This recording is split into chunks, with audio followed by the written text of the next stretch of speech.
It gives us great pleasure to have you join us on today's edition of ASO Briefing. I am Richard Alechinwanyebe. Our top stories. President Tinubu approves additional road projects. FCT Minister Barrister Wike leads Rivers delegation to London to mourn Senator Mpigi. FCCPC uncovers local airlines culpable of price fixing during Yuletide. You are watching ASO Briefing. Don't forget that you can watch us live on DSTV channel 392, Startups TV channel 127, and on Free TV, look us up on channel 507. On the UHF band, you can find us on channel 38. This news is also streaming live on our Facebook and YouTube channels. Now we go ahead with details of all the news package. President Bola Tinubu has approved the immediate reconstruction of the Mokwa-Bida Road, 120 kilometers, Mokwa-Makeri Road, 63 kilometers, and Bida-Lapada Road, 123.5 kilometers in Niger State. The three projects total 306.5 kilometers will be reconstructed using reinforced concrete pavement to ensure durability and long-term value. President Tinubu also approved the extension of the Bodo-Boni Road to connect with the East-West Road. The project will be executed on a dual carriageway capacity constructed with concrete pavement and equipped with solar-powered street lighting. The Minister of Works, Engineer David Umahi, expressed deep appreciation to the President for these strategic approvals, noting that the project falls within critical national economic corridors and will significantly enhance connectivity, trade, and development.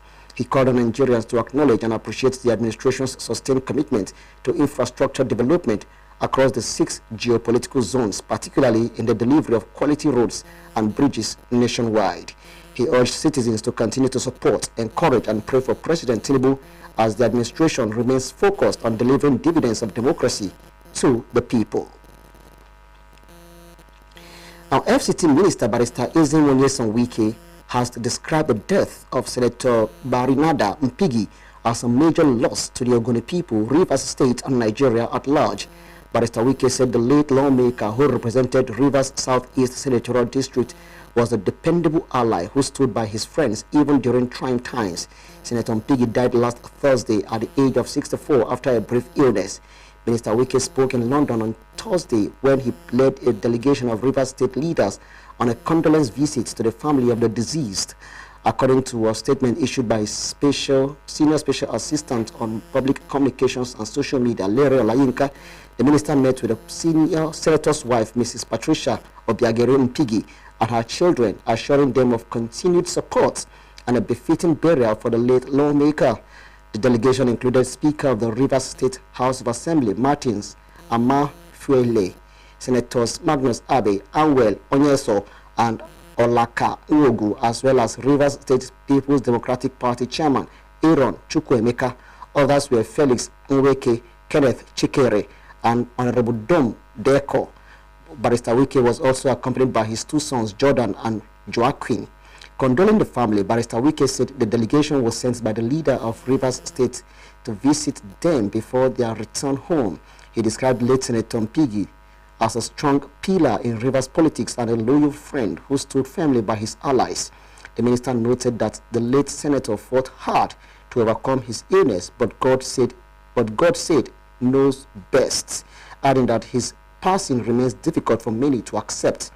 Minister Wike assured the family that the Rivers leadership would not abandon them and would ensure the late senator is accorded a befitting burial. Responding, Mrs. Patricia Mpigi thanked the minister and the delegation for their support and solidarity, expressing gratitude for standing by the family in their time of grief. The director, FCT Christian Pilgrims Welfare Board, has assured that adequate security arrangements are in place to guarantee the safety of intending pilgrims during their stay in Israel. Ms. Gloria Dandom gave the assurance during the awareness exercise screening for 2025 intending pilgrims in Abuja. Our correspondent tells us more. The director noted that the board is working closely with relevant authorities and partners to ensure that all pilgrims remain protected and able to carry out their spiritual activities in a safe and secure environment, fully prepared both physically and spiritually, ahead of the forthcoming exercise. It's one of the safest countries to travel to because no matter the wars they have and their battles, they are still the most secure country in the whole world. I want to be because they know everybody. As you enter their country, they know you. So of course we're very secured. Except if you're going there with a different mind, you do something else, then they'll pick you up. So really, security-wise, Israel is one of the safest places to travel to. She added that the exercise is aimed at ensuring only medically fit and spiritually ready candidates participate in the sacred journey. Every year, the Christian pilgrimage is being improved, especially where we need to check everybody to know your health. So that if you're going and you're a diabetic patient, certain nurses will look after you. If you have spiritual... Assistant Director NCPC Mr. Adetunji Adetoye says the pilgrimage provides opportunity for intending pilgrims to strengthen their faith and deepen their spiritual understanding. Part of Jesus Christ. There are so many things that will happen in their life, spiritually and physically. When you flash back and see things the Lord Almighty went through, His steps, His suffering because of us. It makes people for genuine repentance and believe in God Almighty. When you believe in God Almighty, there are so many things you will do right, even without somebody. Intending pilgrims who spoke with journalists says they wish to participate in the exercise in order to renew their faith and experience all the sights as read in the Bible. Also go to that holy land and explore the land, so that by the time I come back as a child of God, I'll be able to tell them. You know, some people think that some of those sites that we come across in the Bible, that they are fake, that they are not real. So I want to go there, I will see it, I will come back and I will tell them, come, Mount Horeb is real, Mount Sinai is real, River Jordan is real. All those sites that you've heard about in the Bible, they are very real. Sobra Usman, ASU Television News.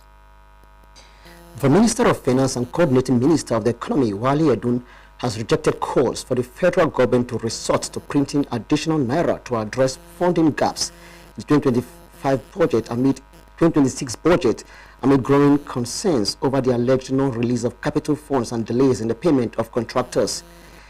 Edun made the clarification during an urgent strategic session with the Senate on the 2025 budget performance and broader fiscal policy framework, where lawmakers raised questions over capital expenditure, implementation and borrowing levels, responding to suggestions that the government could adopt fresh ways and means financing similar to that deployed under the administration of President Muhammadu Buhari.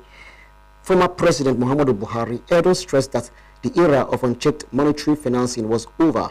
Also addressing the session, the Minister of Budget and Economic Planning, Atiku Bagudu, said Nigeria's core challenge lies in the relatively small size of its economy compared to peer nations, drawing comparisons with countries such as Brazil, Indonesia, and Pakistan.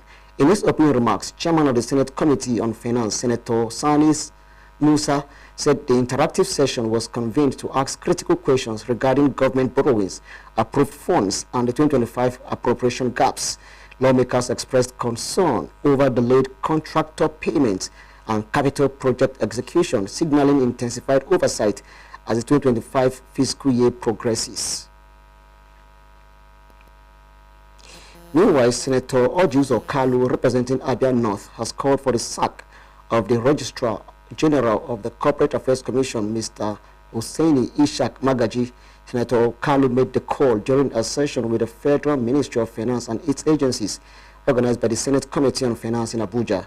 Senator Uzo Kalu, who is a ranking member of the Finance Committee, said the Registrar General has been refusing to honor invitations sent to him by the committee and urged the committee chairman to issue a summons and also recommend to the president for his sack. He disclosed that he has been a member of the committee in the 9th Assembly. To date, the Registrar General has never honored any of their invitations in person, but rather sends junior officers to represent him at any committee sitting. The chairman of the committee, Senator Sani Musa, put the motion on voice vote.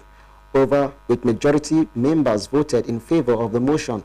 Meanwhile, the Minister of Finance and Coordinating Minister of the Economy, Mr. Wale Edun, and Minister of Budget and Economic Planning at Alhaji Atiku Bagudu, and many agencies appeared for the session. And the Minister of Education, Mr. Tunji Alausa, has requested of the National Assembly provision of robust support for the Federal Ministry of Education's 2026 budget. The minister, who appeared before the Senate and House of Representatives Joint Committee on Education to defend the Ministry 2026 budget proposal at the National Assembly, highlighted the urgent need to address critical teacher shortages and persistent infrastructure deficits across the nation's schools. He disclosed that federal unity colleges are currently grappling with a deficit of over 3,500 teachers. A shortage, he added, is severely affecting the teaching of core subjects, particularly science, mathematics, and technical disciplines. Mr. Lausa also, among other threats, highlighted security challenges in schools, especially in areas vulnerable to kidnapping, banditry, and armed robbery. He said many schools remain undefensed and lack reliable electricity, limiting the operation of modern security systems and leaving students and staff exposed to risk. The minister assured the committees of faithful implementation of the proposed budget once approved towards delivering tangible outcomes that demonstrate the transformative impact of sustained investment in education. The Minister of Information and National Orientation, Mr. Mohammed Idris, has said that he would support people with the sense of national patriotism for the development of the country. Mr. Idris made this known when he received the chairman of the Center of Crisis Communication, retired Major General Christopher Olukolade, and his team in his office in Abuja. That report will be brought to you in our subsequent bulletin. The Minister of Aviation and Aerospace Development, Festus Keyamo, has performed the groundbreaking ceremony for the new corporate headquarters and Air Traffic Management Center of the Nigeria Airspace Management Agency in Abuja. The facility, located at the Nnamdi Azikiwe International Airport, is expected to strengthen airspace safety, improve operational efficiency, and modernize Nigeria's air traffic management system. Speaking at the ceremony, the minister said the project reflects President Bola Ahmed Tinubu's commitment to aviation safety, infrastructure development, and job creation. He noted that since its establishment, NAMA has operated without a permanent headquarters, describing the new complex as long overdue. Keyamo stated that the project will be completed within 30 months and will strictly comply with procurement regulations. He urged the contractor to deliver on time and maintain the highest standards. NAMA's Managing Director, Engineer Farouk Ahmed Umar, described the development as monumental, saying the new headquarters will unify and modernize Nigeria's airspace management while improving staff welfare. The Director General of the Nigeria Civil Aviation Authority, Captain Chris Najomo, alongside heads of other aviation agencies, welcomed the initiative and pledged regulatory support to ensure successful delivery. The contractor assured stakeholders of its commitment to delivering a world-class facility within the agreed timeline. Government and stakeholders have been urged to strengthen policy dialogue to address barriers confronting persons with disabilities, particularly women and youth, in education, access to finance, skills, development, and economic opportunities. The call was made by Dr. Ima Chima, represented by Professor Chima Reginald, at a policy dialogue event in Abuja. Anita Erumoteya Elukbo reports. Dr. Chima said the event was aimed at mentoring women and youth with disabilities by providing access to finance, business planning support, and entrepreneurship programs designed to enhance their economic independence. During the first dialogue, we examined these realities through the powerful panel discussion themed Unlocking Finance, Markets, Skills for Women with Disabilities. The outcome was a set of resolutions, concrete resolutions, practical, policy-oriented, and forward-looking. Among the key recommendations was the call for special banking desks within financial institutions to ease access to credit and financial services for women with disabilities. We collectively emphasized the need to mainstream disability-inclusive economic policies, strengthen collaboration between the Ministry of Women Affairs a National Commission for Persons with Disabilities and ensure alignment with the Presidency's broader inclusive growth agenda. Speaking at the event, the Senior Special Assistant to the President on Special Needs and Equal Opportunity, Mr. Mohammed Abba Issa, emphasized the need for strict enforcement of the Discrimination Against Persons with Disability Prohibition Act to ensure full inclusion and equal rights for persons with disabilities. Inclusive economic empowerment requires more than rhetoric. It demands, number one, targeted and disability-responsive policies, accessible and affordable training programs, improved access to credits, grants, and entrepreneurship support. Finally, intentional inclusion in public procurement and supply chains. It also requires strict enforcement of the Discrimination Against Persons with Disabilities Prohibition Act and alignment with our global commitments under the United Nations Convention on Rights of Persons with Disability. Also speaking, Dr. Shola Adeoye, Program Manager of Empower to Thrive Development Initiative, highlighted the economic challenges faced by women with disabilities and stressed the need to sustain support to strengthen their businesses. The fact that women with disabilities have economic they have economic challenges, and they can be empowered to be people that are economically sound and able to influence positively their families and their communities at large. Through its Empower Her Ability project, the Empower to Thrive Development Initiative says it remains committed to promoting disability inclusion and driving economic empowerment across Nigeria.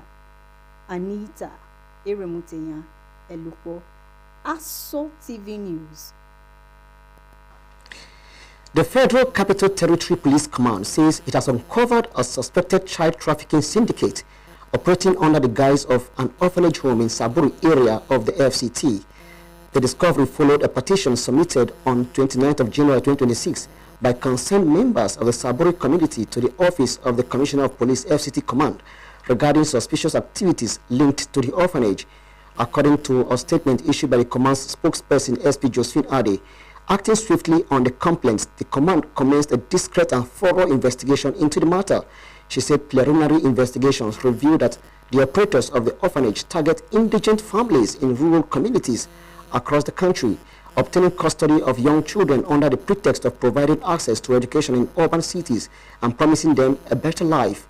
The statement added that instead, the children were trafficked to prospective buyers in various parts of the country through their orphanage.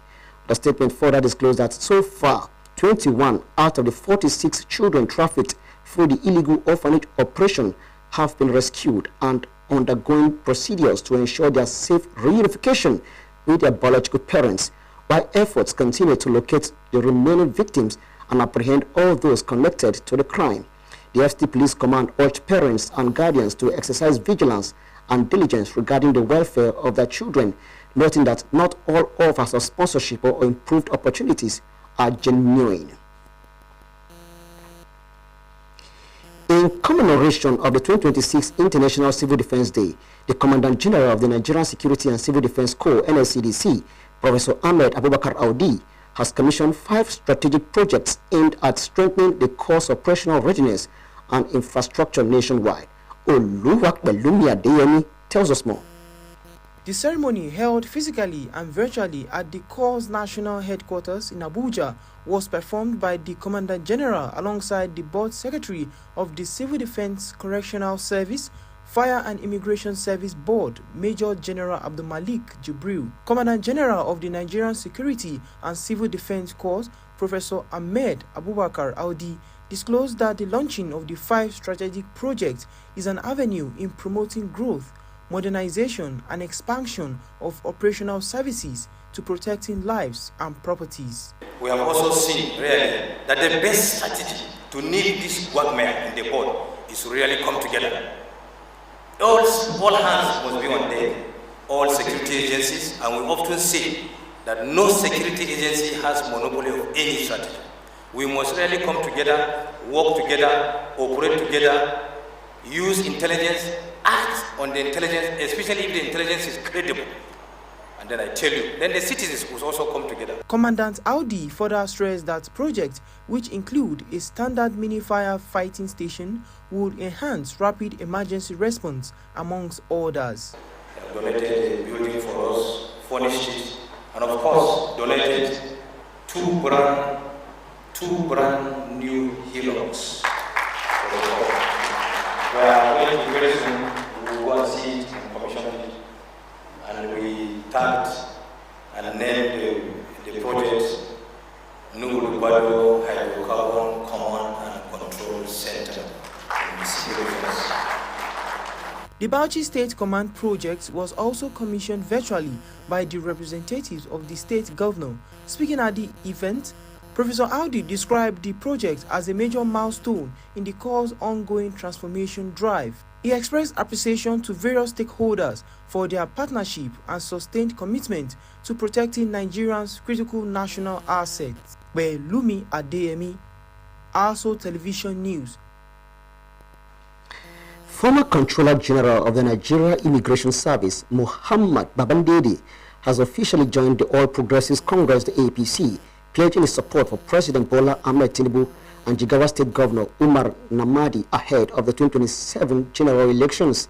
Babandede completed his registration with the APC in Hadejia local government area of Jigawa State, marking his formal entry into partisan politics. Addressing journalists in his hometown, the former immigration boss announced his intention to contest the Jigawa Northeast senatorial seat in 2027 under the platform of the APC. He explained that his decision to join the ruling party was driven by his desire to contribute more directly to national development and support ongoing reforms at both the federal and state levels. Babandede also recalled that he had been encouraged by supporters and political associates to contest the Jigawa State governorship election in 2023, but decided against pursuing the ambition at the time. He, however, said the call to serve remains strong, assuring party members and constituents of his commitments to inclusive representation, effective legislation, and grassroots engagement if elected.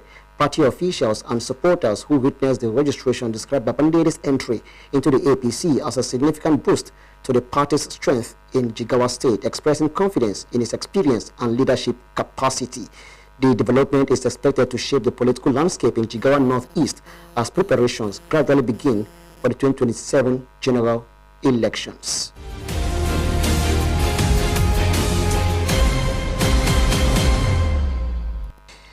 The Federal Competition and Consumer Protection Commission, FCCPC, has charged local airlines found to have engaged in patterns of price manipulation during the last festive period following a review undertaken by the Commission. The FCCPC made this known in its recent preliminary findings contained in the interim report it released by its Department of Surveillance and Investigations, coming just about 1 month ago when the Commission announced an industry-wide investigation earlier in January with forensic exercises concentrating on data collected by the Commission from airlines operating local routes in the country. By comparing domestic airlines pricing from the December 2025 festive period with post-peak January 2026 fare levels, the outcome indicates that fares recorded during the December peak were materially higher than those observed in the post-peak period across several routes, despite relative stability in critical operating variables like fuel price, government taxes, and foreign exchange.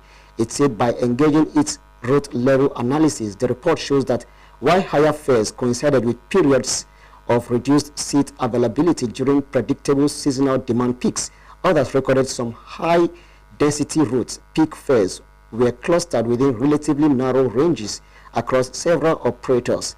Speaking on the release of the interim report, the Executive Vice Chairman and Chief Executive Officer of the FCCPC, Mr. Tunde Bello, explained that the review is part of the Commission's statutory responsibility to promote competitive markets and safeguard consumers, and that this assessment is intended to provide clarity on pricing behavior during predictable peak travel periods.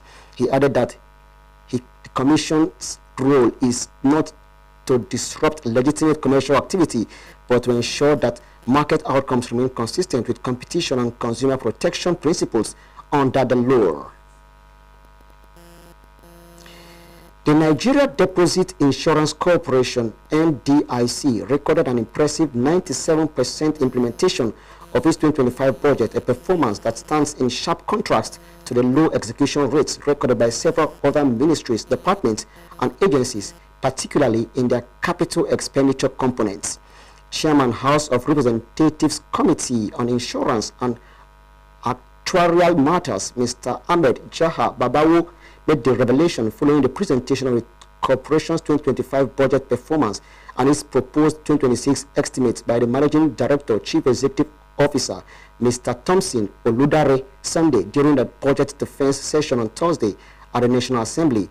The lawmaker commended the agency's fiscal discipline and efficient resource management, describing the 97% implementation rate as remarkable, especially in a fiscal environment where many MDAs recorded minimal or zero capital budget implementation. Earlier in his presentation, the NDIC Managing Director, Mr. Oludare Sunday, proposed a total budget of 589.89 billion naira for the 2026 fiscal year. He explained that the 2026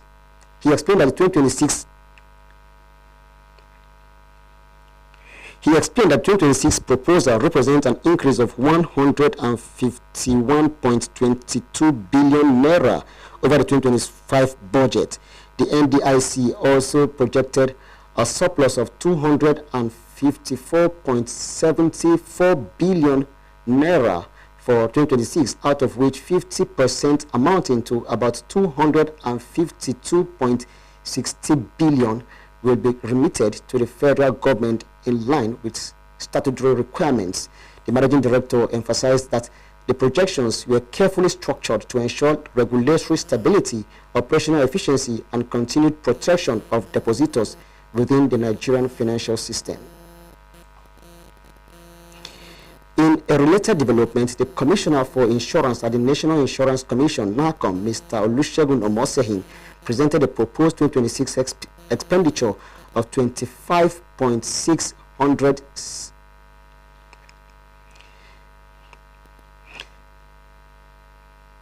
The NACOM boasts, I take that story altogether again. In a related development, the Commissioner for Insurance at the National Insurance Commission, NACOM, Mr. Olusegun Omosehin, presented a proposed 2026 expenditure of 25.667 billion naira, with projected net revenue of 25.702 billion naira. The NACOM boss made the presentation before the House of Representatives Committee on Insurance and Actuarial Matters at a separate budget defense. He said the Commission's internally generated revenue is projected to rise to 34.270 billion naira in 2026, an increase of 4.348 billion naira from the 29.921 billion naira projected for 2025, representing a 14% growth. He attributed the increase to new revenue boosting initiatives and tighter controls to curb leakages. Mr. Mosehin also commended the House of Representatives and the National Assembly for their support in passing the Nigerian Insurance Industry Reform Act, recently signed into law by President Bola Ahmed Tinubu. He confirmed to lawmakers that NACOM already commenced recapitalization of insurance firms, describing it as the first phase of a broader restructuring agenda. Nigeria and Israel have agreed to deepen their strategic partnership with a focus on security, health, and technology. During a meeting in Abuja, Minister of State for Foreign Affairs, Ambassador Bianca Odumego Ojukwu, and Israeli Ambassador Michael Freeman discussed enhanced cooperation in broader security management, counterterrorism, and agricultural technology. The minister spoke on the value of Israel's expertise in border security for Nigeria's fight against insurgency, while both officials emphasized the need to operationalize the Nigeria-Israel Joint Commission to advance these goals. The meeting focused on confirmation of health initiatives, with Israel set to donate 50 to 60 fully equipped ambulances to Nigeria alongside training for personnel. Ambassador Freeman described the donation as a package to save lives and the Minister Odumegwu Ojukwu welcomed it as a crucial step towards building a robust emergency response culture in the country. The Israeli ambassador further reiterated that strengthening ties with Africa's most populous nation is a strategic priority for Israel. The discussions build upon commitments made during a high-level political dialogue between the two countries in August 2025, which outlined cooperation in areas including intelligence sharing, technology innovation for border management, and agriculture. Both nations reaffirmed their commitment to sustain dialogue and implement existing agreements for a stronger bilateral relationship. And that story brings us to the end of ASO briefing for today. Many thanks for watching. I am Richard Alechinwanyebe.